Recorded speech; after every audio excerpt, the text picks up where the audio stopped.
Podcast. Talking all things real estate, the strategies that build it, and sharing their own life-changing growth plans. They are two of the most dynamic people in the business with one common goal: to make you rethink, reimagine, and be re-inspired in your life and business. Welcome to the RELaunch Live podcast with your hosts, Veronica Figueroa and Jeff Lobb. All right, here we are. Another episode, RELaunch Live podcast. I'm here with my wonderful co-host, Veronica Figueroa. And where are you today, my dear? I am in Puerto Rico, so a little bit unique setup today, but I'm super excited to be here at our RELaunch Live podcast where we get to rethink, reimagine, and be super inspired by amazing, amazing people that we get to call our guests. So thanks, Jeff, for kicking us off. Who do we have here today? Oh man, we got some awesomeness today. Mr. Drew Okendo is here joining us. You're in Florida, my man, right? Hey, Drew. I am. You're in Florida. I'm in New Jersey, so I'm like the jealous one in the cold. Y'all down in the south. Oh, that's why you're all living and stuff. Yeah, I am a little buttoned up. It's a little chilly up here today. Yeah. You know, I want to tell a little story about Drew. I got to Drew. Oh, story time.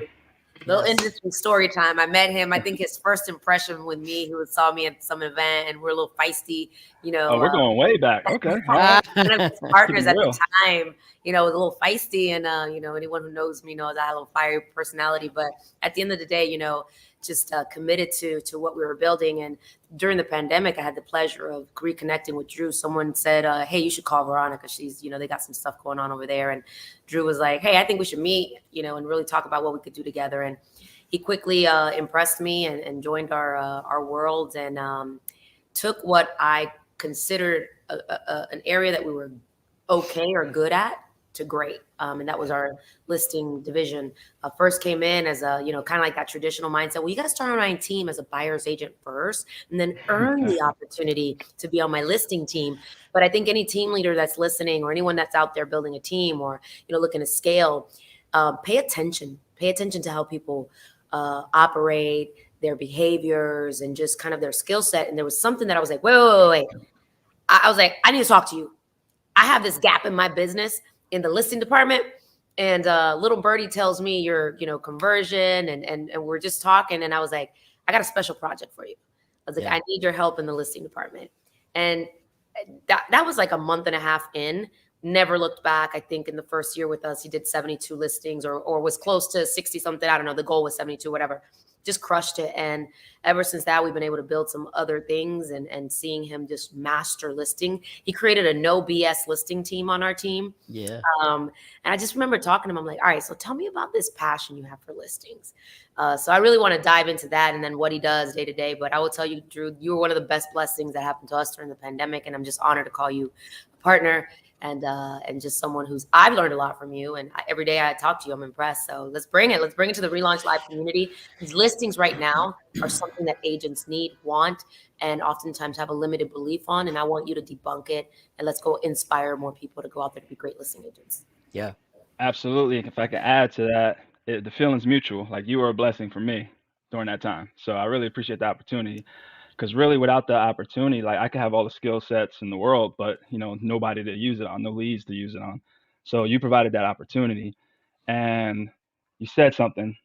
You said, for me, my passion for listings. Actually, it was funny, and I have two versions of this that I'll share because there's different types of people out there. My passion is for making money, right? I want to make money, and because I got a family to provide for, I got a lifestyle I want to live, so I want to make money, right? Yep.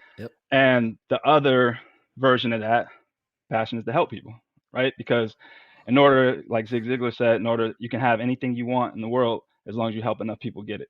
So it goes hand in hand. I like to talk about the money part because that's what people are afraid to talk about. You know, They shy away from it, from whatever beliefs they have in their head from childhood or whatever. I had that same type of childhood, but those beliefs are gone. So I like to get money. So listings is the way to do it. I love that. And you know, like, I think there's always that story, right? You know, that we tell ourselves and Jeff, I know you're just now getting to meet Drew, but there's more, right? He's a father. He's a single father. He's an amazing father. And he has to balance that because when he has 50% of his custody with his children, Sure. he wants to be present. And listings also is one of the things that he says gives me the ability to be a little bit more run a more controlled business, which I respect that. In addition to that, he's very disciplined and regimented. He was in the Marines. Thank you for your service, Drew. Once a Marine, always a Marine, right? I learned, right? So he is a Marine. But you take that discipline and then you hear also the reasoning behind it, and obviously his life that he wants to be able to have. Listings just makes sense. So I'll let you kind of just pick at it, Jeff. Go ahead, get in there. I feel that passion too. I was a big listing agent. To me, like I think you said, you got to find your gift in the business, and when you find that gift, you got to learn to delegate and find amazing people around you that can do the other things that you're not good at, right? So, I was super deep into listings many times too. So this is a passionate topic for me. Because I really think it's a weakness in our industry right now, the lack of skill, the lack of discipline, which you have, Drew. So let's, people have this lack of everything. So you have it all. Let's talk about though, how do you day to day right now, how are you finding people to generate listings? Are you responsible for others generating listings, or is it just you going out there and crushing it? So great question. Yeah. A little bit of both, right? Because a part of, and I don't know if we want to even go into that side, but a part of it is we have an acquisition business too. Okay. So, we married the acquisition and listing department together, and they're separate, but they're together because they feed off each other, right? Sure. So it all starts with that conversation and the dialogue you have with the seller, finding out which path to take them down. And if you find out that path is, an acquisition piece, then all right, we're here. And if it's listing, we're there. So it's twofold. Like, so I do have to find my own, business, go out there and crush it for the acquisition side, because we're pretty lean on that side. But I do have to help the listing partners that we have on the team get over there the BS stories that they're telling themselves in their head on why they're not getting listings, and help them find listings. So we're breeding a culture of hunters, right? We want hunters on the team. Nobody's sitting there just waiting for a lead to drop down from thin air, or better yet, a signed listing agreement to drop down from thin air, right? They got to go out and get it, because no matter where you go, you still are going to have to put in some action, right? I'm on a great team that provides all the leads. Oh my God. When I first came to the team, like, it was the best like listing lead source ever. They didn't even know what they had. Oh my God. I was like foaming at the mouth. And what's funny, Veronica, you were talking about that, the whole thing about, hey, I want to try something, I got this, thing going on. Let's put you on a beta. You said the beta test, right? I had that video. Like, once we figured out that it was a good fit, and you're giving me like all this praise and stuff, I actually have that video that a good friend of mine recorded, who is Milton. He recorded it, and I keep it on my phone, like, because I'm human, right? I have those days where I don't want to do anything, and I don't want to make that first call.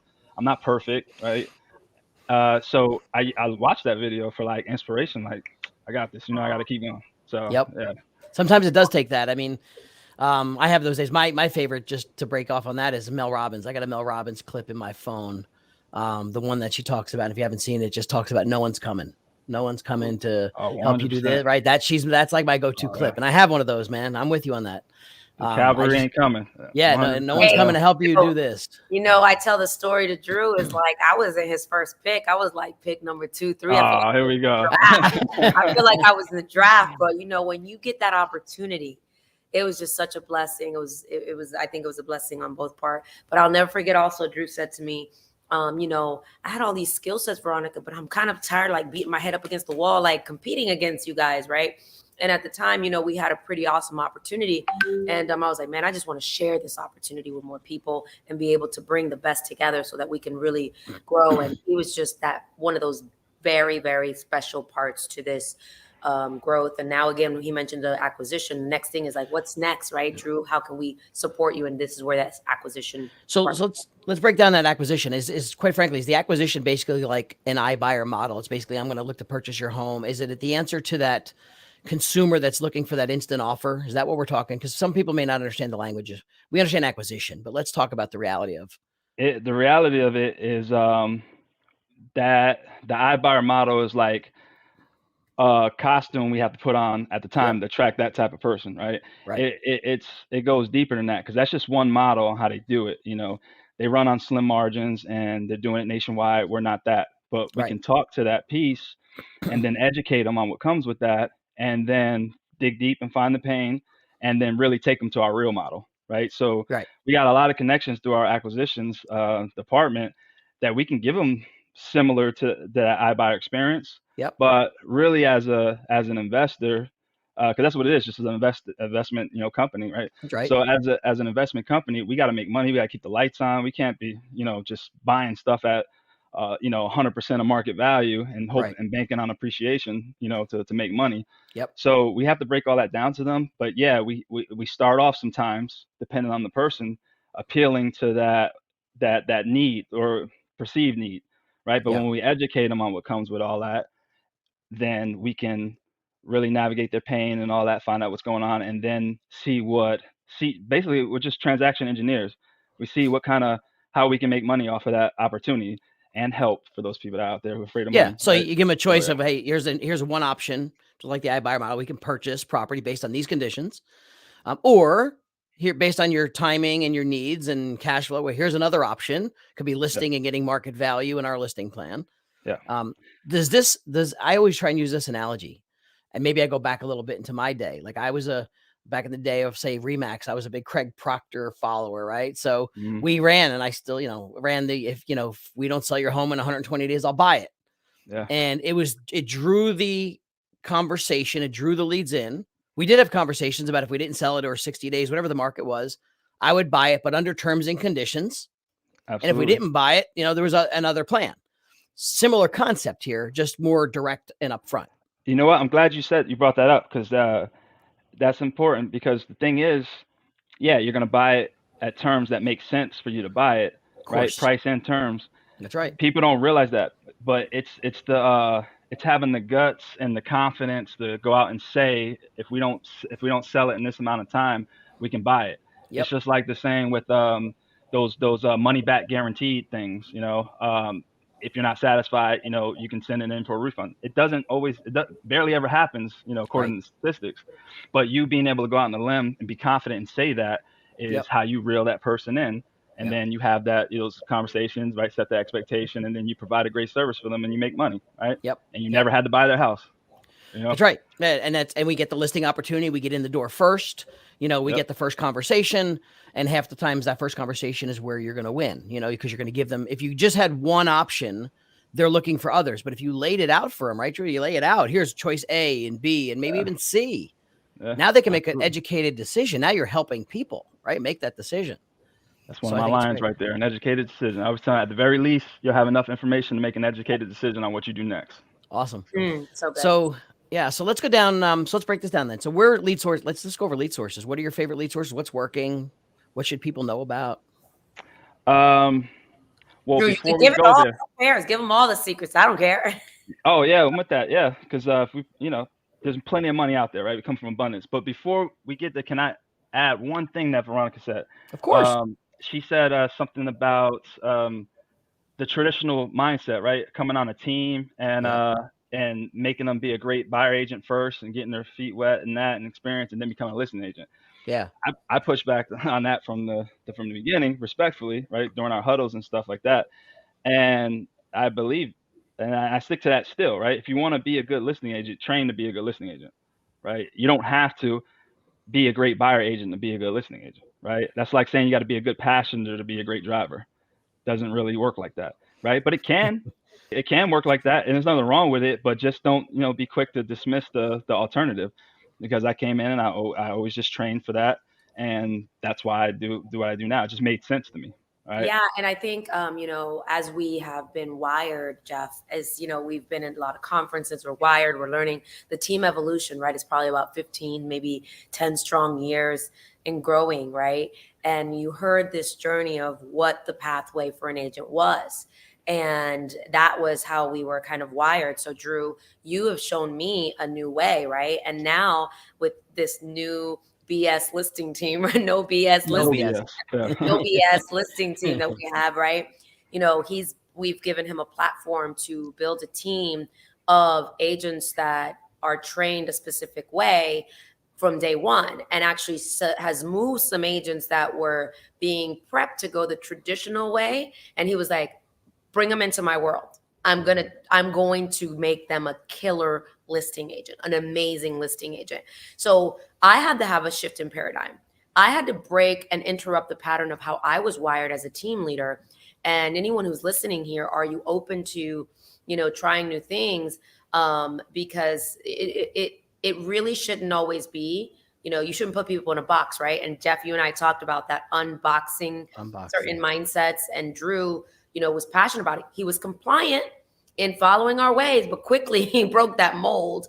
And here we are almost 2 years later. Now he's building, this amazing group of people that some are new and coming out the gate swinging. I mean, I think I was looking at Marco's dials and his dashboard earlier today when we were looking behind the scenes, and 38,000 contact attempts. Yeah, he's a killer. Yeah. How about Joel? Like he just took a 7% listing the other day. Really? And the only reason he was able to do that is because he used the system that we give him, and he implemented it, and he found out what the seller actually needed, right? What did the seller need, right? He didn't try to cut the pie and talk about commission before the pie is even baked, right? He just went. He understood what was going on. He did his homework, presented to what needed to be presented to. He didn't go telling them all about this other stuff that doesn't even matter to the seller, and the net was perfect, right? He had the end in mind, right? And he agreed on everything, went down the commission, just fully disclosed everything. It's 7%, right? At that point, if they're bringing up commission, it's about greed, right? And then call it out respectfully, tactfully, and then, get that thing signed, right? So he's working that right now. And he was a new agent, right? He had experience, but he came over to the team. I actually don't know what brought him to the team, but he came over to the dark side, to the no BS side, right? He came over to our side, and I call him now. I got a new term for it. We're red pill agents, right? We like the Matrix. Like they stopped taking that blue pill a long time ago. We're on the red pill now. So he came. He had the red pill. I gave him the option. Took the red pill, and he got an opportunity to learn listings and start working towards becoming a master at listings. And he's getting 7% right at the bat. That was his second listing appointment. Done. His mom referred him to the team, and his mom actually is in the business, and she said you should go. That's right. Okay. It was pretty interesting because I think it was on another team, and she was like, "This is where you should go." Yeah, and just to throw it out there, his background, he's a teacher. Right. So if anybody has any limiting beliefs about them being a teacher and not making any money, he has a special skill within them that I told him, like, even though his stuff is not like 100% on point, right? But he has a vibe within them that just shows that he wants to help, right, people. And people just open up to him without even being a master at the dialogue and stuff that we teach, so he's going to be a killer. What do you teach them? For anyone who, I think that's where Jeff's going next, right, Jeff? What is it that we teach them? Yeah, what are you teaching? Coming onto this team, and I'm Joel or I'm Marco, what is the foundation that you're teaching? The foundation is have a system, right? Have a sales system that we give them, right? The reason why we give them a sales system because it's duplicatable and repeatable, right? We can, put some certainty into the business, and then also have a sales methodology.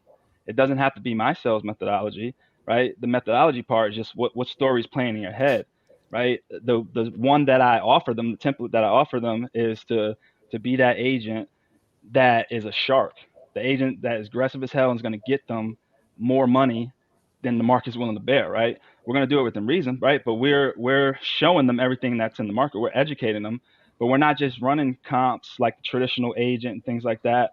We're explaining how the traditional agent looks at it, but we're also showing them how we look at it, right? It's a supply and demand principle these days, right? So why are we pricing stuff based off of what happened, 6 months ago, right? This market's a moving target, right? So if we can get a little bit of innovation into our listing presentations like that, and showing them that's how we actually show them how we're different, right? That little innovation, those things we talk through, supply and demand, we're talking that stuff as opposed to just talking, comparables. This property here sold, 6 months ago at this price. You're probably going to sell that price, right? It's boring as hell. I heard the voice change there, right? That's the traditional agent. We're not that, right? We're the red pill agents, right? So sales process, methodology, right? If you don't want to roll with that story because maybe you come from a customer service background, all right, we will toughen you up a little bit. You can have that that customer service facade if you want, but you're going to be intentional about everything you do, right? And then also these wishy-washy words, right? Stop having happy ears. Stop getting happy at because they said maybe, right? We do not tolerate maybes, right? We set an upfront contract in the beginning of the conversation to let them know it's okay to tell us no. We appreciate that, right? We love a yes, and we always want to go for a yes. But it's the maybes or the I got to think about it that we can't, we can't tolerate. It doesn't do us any good, right? So are you okay with telling me no if this doesn't work, right? So we set that up I front, love that that. expectation, so we don't get that at the end, at the end of the process when we go to present and try to close, right? So hold all of that that thought a stuff. second. Hold on. I want to go back to that. That's really important right there. So you're telling him to say, listen, if this doesn't work, tell me no. So, Yeah. because let's face it, when you have a maybe, it's wishy-washy. You can't get to the objection. If you say, tell me no, then when you get a no, great, help me understand. Now you can actually address the no. Help me Yeah. understand why this doesn't make sense. And they'll Yeah. tell you. Yeah. The unspoken objection is the one that kills the deal all the time, right? You didn't even hear it. You didn't see it coming.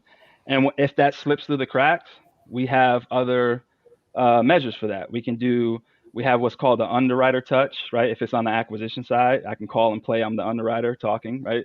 Then we have the or client success manager role, right? I call as an advocate for the client to make sure we didn't miss anything. Why you're not doing business? Why are you not doing business with us? How can we earn your business, right?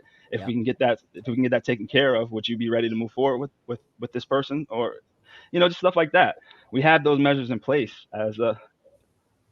Something got disconnected. Can you guys still hear me? Yeah, Oh, we got hear you. You're Okay, good. good. Yeah. Yeah. And So good. yeah. So we I don't even know where I was going with that, but no. hope So that answers the question. so when you hear the word system, some people might think it's like this magical, beautiful designed Canva PowerPoint presentation, or it's a magical push the button thing. It's probably, if I had to guess, it's probably a bunch of different things combined, right? When you say system, The whole process, yeah. it's a From start process, to right? finish. It's not just a magical pretty PowerPoint that takes you from step A to step Z, all the way through. It's a process. Everything has a process to it, right? Yeah. Everything you say. We use a lot of third-party stories. We use a lot of hypotheticals, right, to pull out, stuff that they don't want to say or don't feel comfortable saying. We let them know it's okay because we had another seller just last week that was experiencing this and that. And if that's not their situation, right, they'll tell us. But if it is, they'll say, oh, yeah, now they feel a little more comfortable. So we got a lot of little tips and tricks and stuff that we do along the way that helps put everything together. We're putting on a performance for them, right? Even if we take it to like now it's listed, right? We're putting on a performance for the buyer agent, putting on a performance for the lender, putting on a performance for our client. Everything's a theatrical performance, because if we sit there and try to make it too easy, right, that's when people start taking things for granted. Oh, maybe I could have got more, Yeah. right? So we're performing all the time. I love that. So we missed the part of the lead source, because you got to have the leads, right? So earlier, before you went to touch base on my old theory of buyer's agent to listing agent, we asked that question. And I think the performance is amazing, uncovering the objections and how you present. But so for the agents who are listening, it's like, give me the part where so let's break that down. Some of the simple things. We use realty.com. That's been a really good lead source for us that we like, we're not afraid to give all of our stuff. Obviously, we know we have an account with Zillow, right? We don't have as much because there's been some changes, obviously, but we're always preparing and arming ourselves, right? So we have Zillow acquisitions. We have some of the past client database. So do we hunt in our database? You have to. Okay. Absolutely have to. So everybody's always looking for the new listing opportunities. But today in our database of over 60,000, 70,000, like there is gold in that database. Yes. So Drew, you are wiring your listing partners to go and hunt inside a listing. The best referral source, I think right now, the lead source right now is our past clients and our referrals that were not serviced. There's agents are leaving money on the table there. But aside from that, we do have realty.com. We have a couple other lead sources. Vulcan 7. Are we still using Vulcan 7? Yeah, we are. Okay, so Vulcan 7, for those of you who maybe want to know a little bit more, and obviously Vulcan 7, we're not endorsed by them yet, Jeff. Yet.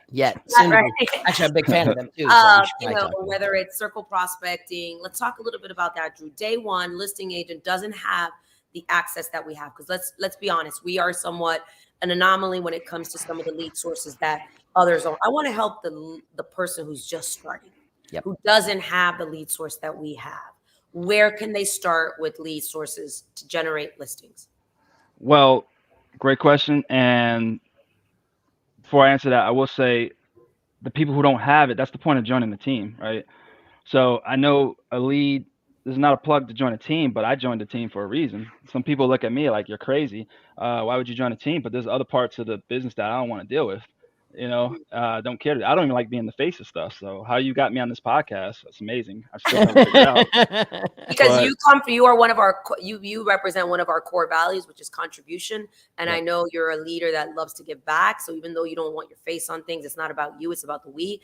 You do represent our core values. So that's why I know you're here. So let me just put that out there. Something like that. Yeah.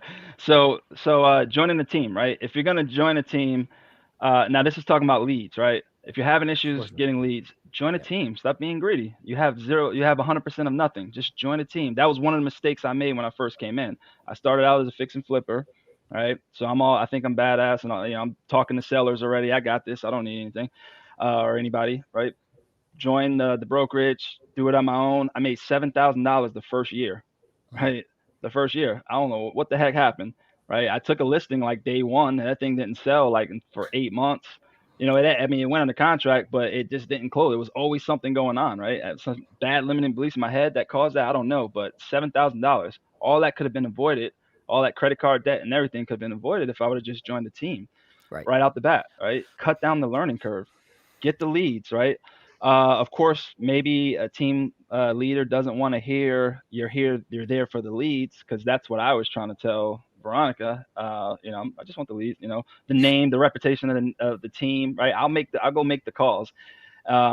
She was trying to sell me on all this other stuff, which is true. Like, she opened my eyes to a lot more things. I never saw that coming, but in my head, I'm like, yeah, it's cool. She's like, I don't want the fluff, Veronica. I don't want to. I don't want fluff. No fluff. I don't need the fluff. Yeah. And I was one of the leads, right? I'll do everything else myself. I'll make the calls, get the appointments and all that. I just need the name of the team, the reputation, and the leads, right? Yeah. So, one thing, or two types of teams, right? There's one where the team leader is working in the business, right? And then there's one where, like Veronica, team lead, is working on the business, right? Veronica's not taking listings and competing with us with stuff. How does that even make sense to anybody out there who's on a team right now? It makes no sense at all. So I'm huge, largely against that. But if you're not there for leads or whatever, you want to be next to somebody to learn from them, fine. That's the reason. That's between you and you. But I think the better route to go, especially when we're talking about leads, is join somebody who has that opportunity for you, right? And the first indicator, or a good indicator, would be that they are like a Veronica. And there's others out there too, that work on the business. They're not in the business. They're there to help get you to the next level, get you where you want to go, and all that good stuff, right? So put that aside. Now, where do you get leads from? You can get leads from anywhere. It can be anybody you're talking to. The thing is, what are you going to do with that lead when it comes? That's really the problem, right? So a lead for a listing agent is somebody who's expressed some type of interest about selling, right? Now you got to explore that. That can happen, somebody sitting next to you. That can be a center of influence type of lead, right? But you can still jack those up, right? We did a training last night of some outside agents, and one of the agents there actually raised a hand and said they had that experience. They jacked up a lead because they were using traditional style, the way of comping and all that stuff to price them, and the seller was like, "Nah, I want more," right? I feel like there's more out there. That seller was a referral. That seller went with another agent and got more because they were right. It was more out there, right? So knowing what to say, it give you that confidence, right? I trained with Mike Ferry for 2 years. So Mike Ferry says the reason what stops people from making the call, right, is because they don't know what to say. That's right. So learn what to say. That's first and foremost, right? Now, everything becomes an opportunity. Anybody you talk to, right? Once you learn the dialogue. But lead sources, they come and they go. They're all out there, right, in different flavors. But here's one switch that's really important that not a lot of people have caught on to. Nobody cares about the whole going around knocking on the door or asking people, hey, you want to know what your home's worth? They don't want to hear that. That's gone, right? Open Door changed that game, turned it into you want to see what somebody would offer, what are you willing, do you want to see what's, your home would go for in the market because somebody's giving you an offer. Yep. So now that's how we're reeling people in, is through cash offer solicitations. You want a cash offer, right? Not all of them won't. Now, Drew, let's touch base real quick on that. Why were people saying convenience, control, no hassle, on your terms? And this is why people were willing to do the Open Door, the Offer Pad, the Zillow, right? Yep, when we were having those conversations, you're like, man, this is gold. Because if it doesn't work, then I got another pathway for them. Yeah, another pathway. It's just an entryway of the conversation. And people think, oh, no, you're lowballing. And they were not lowballs. They weren't necessarily low balls. But again, when you enter these conversations, you got to go from the agent who's the mindset of like, it's a traditional listing. No, they were like, listen, what's more important to you? You want to maximize profit? You want convenience? You want control? You want to pick your closing day? You want to know that you're guaranteed closing in 10 days? Like, what's important to you? Whether you're talking to someone probate, that they're going through a divorce, or they just don't want their neighbors to know that they're selling their house. There's so many reasons. COVID was another reason. And so all these things were things that, like you just said, like you were entering the conversation with, with resources, with a solution to something. Yeah. So here's where people get stuck though. So let's say you got a team or even a brokerage or somebody wants to offer that. They get stuck on saying, what if they actually said yes? And they want someone a cash offer. Some people don't have the structure of having investors or somebody to make that cash offer or a structure to do that. So they got to do the homework first, because I've had people say that to me. What if they say yes? I don't have, who do I get to buy it? Jeff, you're the man for bringing that up. What's that? You're the man for bringing that up, because that's what I wanted to talk about next, because somebody out there is saying that very same thing right now, whoever's watching this, right? Yeah. That's a fear. But then it also, I'll relate that back to what you said earlier about the guaranteed offer, right? Like, or, will not guaranteed offer, but if we don't sell it, we'll buy it, right? Yep. What if you can't buy it at the price that they want, right? Because there's terms and things that come with that, but it's a bold statement, like, we'll buy it, right? If we don't sell it. Doesn't always end that way. Now, how it relates to this is cash offers just how you dangle them in, right? Throwing that little carrot out there. You can get them a cash offer. You can take their property and take it to Open Door, get the thing signed, right? Take it to Open Door, take it to one of the big iBuyers and represent them as an agent. You have that ability to do that. Now people start overthinking it, like all the analyticals out there was like, yeah, but what about the commission, this and that, right? What about the opportunity? Right. So what if you were only able to make 0.5% of a commission, or what if you made nothing, right? But you had an opportunity to bring them in. All you did was pass them the Open Door. So and you might get the buy side too, though. You might get and you might get the buy side, right? Yeah. So there's you gotta get them through that door. And when people were doing it before, it was know the value of your home. It's not that anymore. Don't be afraid to put that cash offer out there if you're overthinking it, right? You have Open Door. You have Offer Pad, you got Fig Team Acquisitions. Won't you come talk to us and have us make an offer for them, right? Mm-hmm. You can get them an offer. I'm not gonna we'll make an offer. Like, we'll talk. I'll help you structure it or whatever, or I'll help you, dig to find out what the real, challenge is for them, all right, what they're looking to accomplish, all that stuff, right? I help guide you all the way through it. We don't have to make a killing off of that, right? If we can provide some value to you by doing it that way, help you out in your business, the universe will give it back to us in some way, shape, form, or method, right? It's gonna come back, right? And then there's a lot of opportunity out there for us to just squat up on deals together, right? If you get an over-leveraged property, we do a lot of creative financing. You have an over-leveraged property or a seller with over-leveraged property, no equity, we can buy that, right? We can talk, right? So I help you out on this one deal. I don't make any money, but we establish a relationship, a friendship, and then I help you out on the next deal. I make some money, right? And you make money too. So there's that. And then be resourceful. Stop worrying about what you don't have. Go figure it out, right? Google it, something, right? And then the one thing I'll add to that, one other thing I'll add to that is when they come in with the cash offer, right? Mm-hmm. You're focused on that so much, but that's just getting them in the door. Right. Yep. So one of the first things we say, or this is the second thing, one of the second or third things we say, right? What is it the convenience of a cash offer, quick close, no showings, that have you looking off market to sell your home to an investor? or are you really looking to capitalize on a hot market and make as much as you can off of the property? That lets me know they're retail or wholesale, Yep. right? So if they're retail, all right, now explain why you asked, right? The reason I Yeah. asked is because typically if you're wanting to maximize your profit, you're really going to find that on the open market. Is there anything stopping you from going to the open market, Yep. right? And then find out what's stopping them from going to the open market, Yep. right? Yep. The people on the market, they're paying with emotional money, and that's expensive, Yep. right? That's right.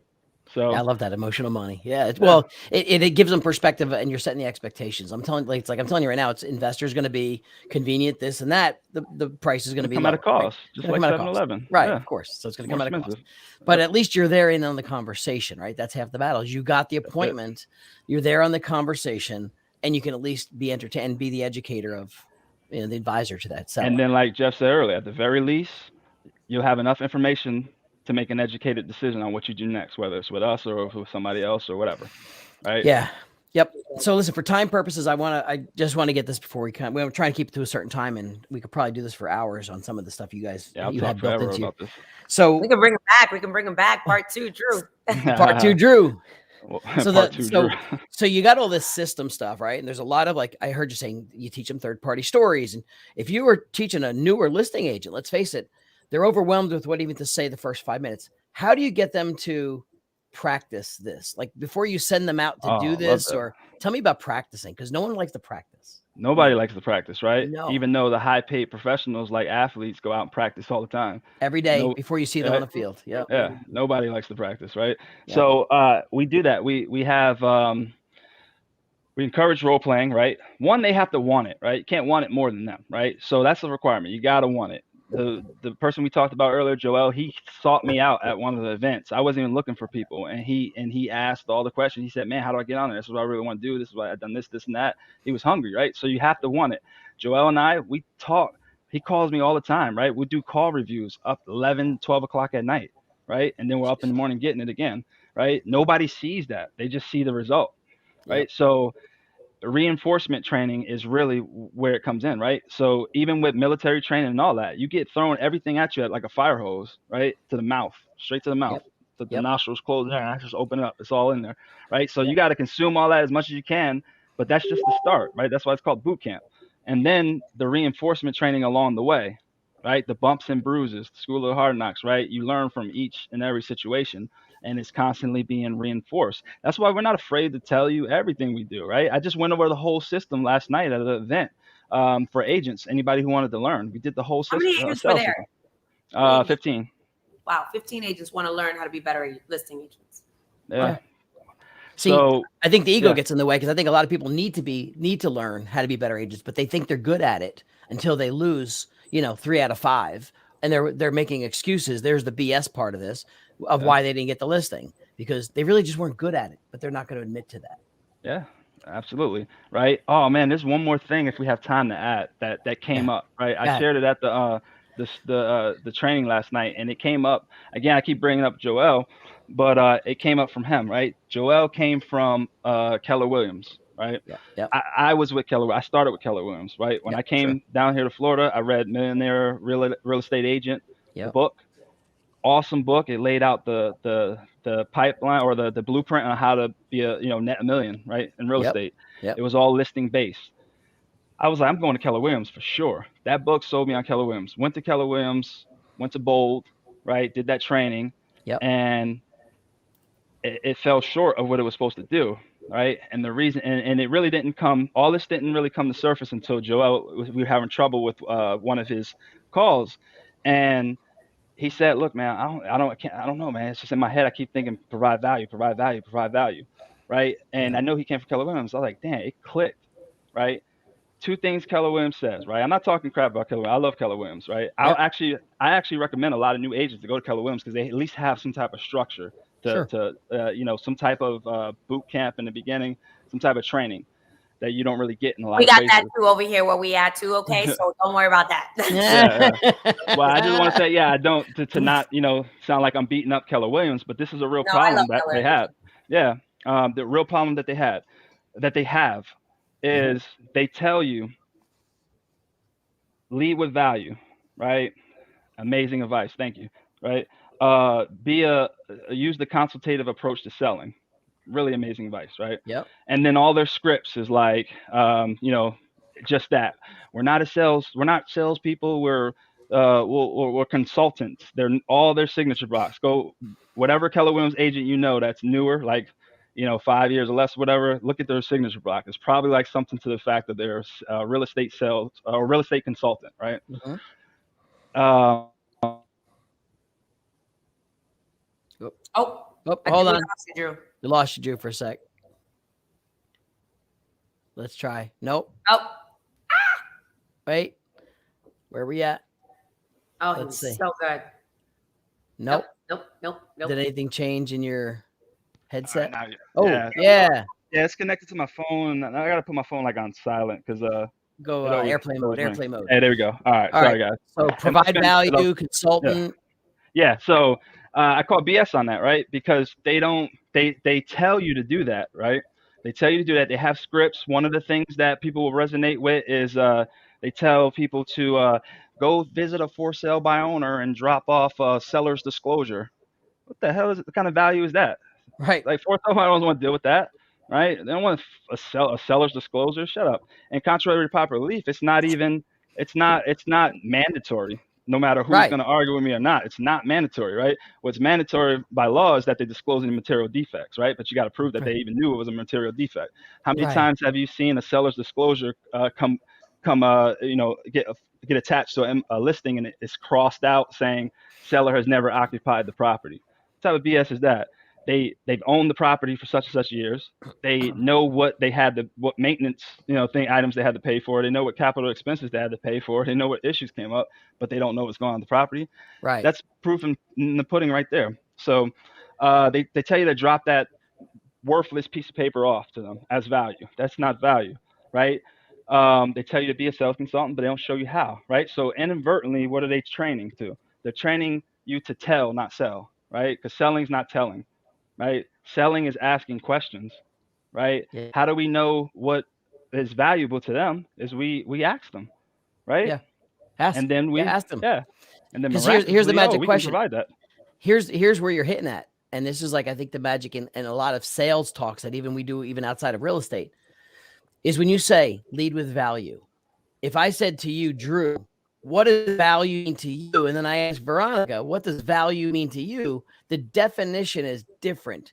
What we think we're bringing, well, I do bring value. No, according to you, that's what you think value is. They might have thought it was BS or garbage or junk mail. So the definition of value is the most important thing you need to keep in mind. And it's not about what you think is value. It's what do they think is value. 100%. So how do we get, so just to wrap this baby up. So you ran into a stumbling block last night, right? You came to the realization. Was there any end result to that or any thought of like what you did next? And then so how do you handle both of them the same way, right? How do you lead with value? You ask questions to find out what value is, right? Right. And then you offer that, right? And then how do you sell the consultative way, right? You ask questions, right? You don't tell them you're a sales consultant because that's silly, right? Especially on the listing side, they want a shark like me who's going to get them the most money out of the out of the market, right? At the end of the day, they're going to know they didn't leave any money on the table, right? Because that's what they're going to feel from me, right? So that's, and I'm finding out I'm asking the questions along the way because I am actually a consultant, right? I'm consulting. I'm doing takeaways, right? Pullaways, right? Well, yeah, maybe you should go that route. Maybe you should keep the property, right? Or, maybe you should just go on the market and sell with with an agent if I'm on the acquisition side, right? So not being afraid to tell them those options are there, right? Full transparency. Let them know what you're going to do because they can't stop it anyway, right? If they're motivated, they can't stop it. I think, so I think to just tie this up, and I think I have some nugget too, is I love the way in the beginning you said is just, if you don't agree with me, tell me no. Don't give me like, maybe it's not accepted. Tell me no, give them permission. And I think here you're saying, like, if we just ask them straight up, like, hey, while we're having this conversation, what would be valuable to you? What is the value you're looking for out of this conversation? Ask them straight up what they find valuable so that we know that we're hitting on all those pieces that they find valuable. And I think we just ask them what it is and we accomplish that. We're going down the right path. Yeah. So I and think the way we asking do that, and the way we do that too, to be a little bit more like tactful and like strategic is we throw out hypotheticals, right? Yeah. And third party stories, right? And to see if that would be a benefit to them. Now we know our process the whole way through. We've loaded our magazine clip full of ammo, right? So when we get to the presentation and we present to what we know that they want and need, and they throw up any type of objections, we can knock it down one shot at a time, like a sniper, right? We're not machine gunners, snipers. I love the Marine in you, man. I love the Right. Marine in you. Listen, I'm just all right, honored that people got to see behind our world a little bit, Jeff, Yeah. and we're going to keep Yeah. on doing a little bit more of this. You know, I know that there's, you know, you're experienced in getting into people's businesses and looking behind the scenes. Did this one bring you some good nuggets? Oh yeah, this was great. I mean, look, I think it's what everyone's looking for, and it's not about everyone that thinks there's some magic somewhere. And while it might be magical in its own way, it's not anything that others can't do. It's the will, the drive, the systems, and the discipline to do it. Right. Yeah. So when you get around opportunities, you know, it's knowing how to identify those opportunities too, and checking your ego at the door. You know, you can do this alone, or you could do this with other people, where together you guys bring your strengths together and then create something pretty awesome. This is super special to me because I love Drew. Drew's someone that's really important to my world, and obviously RELaunch Live, something that was started from just this idea to rethink, reimagine, and be re-inspired. So I hope today you guys got super re-inspired to think about your business and approaching listings differently, and maybe even how you approach teams and opportunities. Don't get out there and beat your head up against the wall alone when you got people that are willing to help you. Thank you for tuning in today. Jeff, take us away. What do you got? And just so you know, good news, we're live on Apple Podcasts, Google Play, Spotify now. We're good on the podcast front. Make sure you share this with someone you think might benefit from this as well. And we're just going to keep bringing it. Drew, thank you for your time. Appreciate you. And yeah, you can follow Drew. You can @sub2Drew on IG. He's amazing. And can I say something that is all about like bodybuilding and stuff? I'm not a social media guy. Even, you know, what's funny, on my Facebook, I have secret agent with the Figueroa team, right? Just to be like silly. Somebody called me out on that one time. I have screenshots of the thing, and they were like, you know what? You'd probably do better if you had, you know, maybe your contact info on the back. I'm like, all right, cool. You know what? But I got 23 closed already, you know, and 9 pending at the time early in the year. I think I'm doing all right. And she was like, show off, you know. So. Well, listen, Drew, your hard work and discipline, and Sub2Drew as well in your fitness world. If you follow him, you'll be super impressed with his discipline. Thank you guys again. Take us away. Take us out. Till the next one. See y'all. See ya. You've been listening to the RELaunch Live podcast, helping you rethink, reimagine, and be re-inspired in your life and business. Make sure to like, rate, and review the show. Find the show on Apple, Google Play, Spotify, and YouTube. See you next time.